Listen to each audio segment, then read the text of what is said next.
Are you going to come in or what?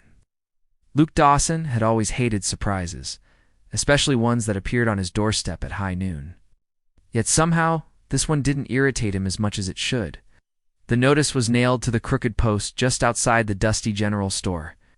Ranch cook needed. Apply at High Meadow Ranch. Meals, lodging, and fair wages. But what caught everyone's attention was not the job itself, it was the man behind the posting. Luke Dawson, a rugged rancher known for his quiet strength, had lived alone on his sprawling ranch ever since his parents passed away. The townsfolk often wondered if loneliness had finally forced him to seek company.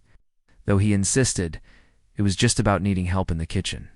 Her dress was worn, her shoes scuffed, and 2 small children clutched at her hands. Her name was Clara Hayes, a widow who had buried her husband 2 years earlier, after he fell ill with fever. Scrubbing floors for pennies and often going hungry so her children could eat. When Clara saw the notice, she hesitated. She wasn't a trained cook, but she could stretch beans into a meal and bake bread that comforted weary hearts. And above all, she needed this chance.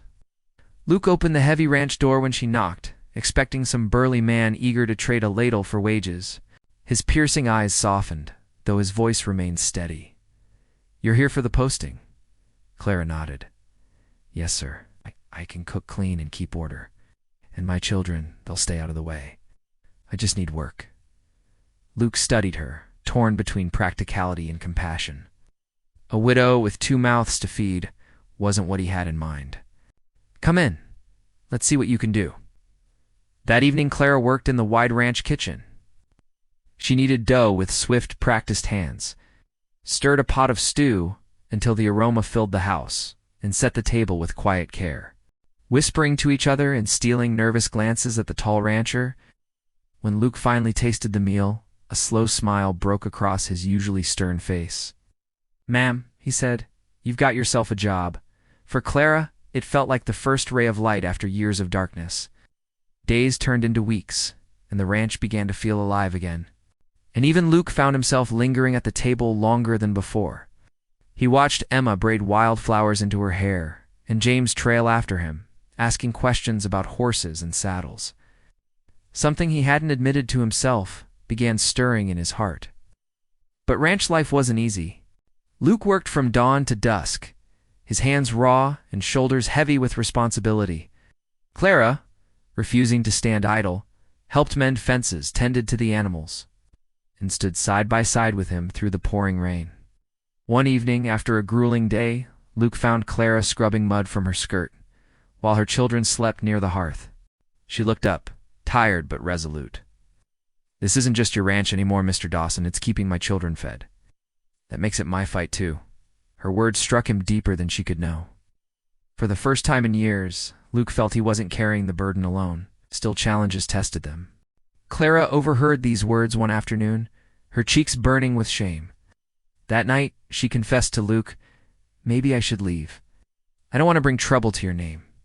Luke's jaw tightened, his voice low but firm. "Clara, I don't care what people say. You've given this house life again. Don't you ever think you're a burden?" Her eyes filled with tears, not of sorrow, but of relief. As the months passed, seasons shifted. Emma and James grew stronger, learning ranch chores and running free across the fields. Luke taught James how to ride, steadying him on a horse, while Emma sat on the porch with Clara, sewing patches into worn clothes.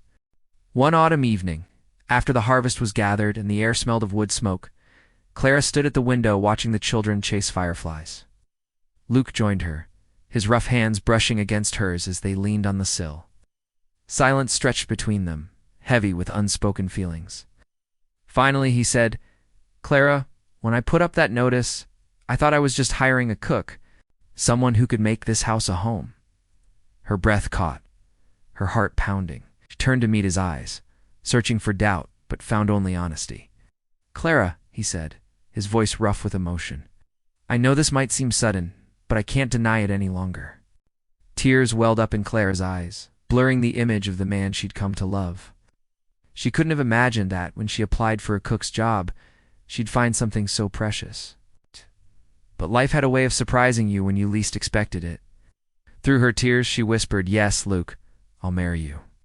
That night, under the vast spread of stars, Luke took Clara's hand, not as an employer, but as a man offering his heart.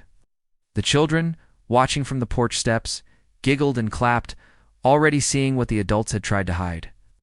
In the years that followed, High Meadow Ranch flourished. It wasn't just cattle and land that thrived. It was love, trust, and resilience. Clara no longer feared the whispers of others, for she knew she had found a partner who valued her strength and her scars. Luke, once a man burdened by silence, now laughed freely with the children and held Clara close every evening. A notice posted at high noon had been a simple call for help, but it brought together broken souls who healed each other in ways neither expected. And so the message lingered. Sometimes what we ask for is only a shadow of what we truly need. Luke asked for a cook. What he received was a family. And Clara, who asked only for work, found a second chance at love.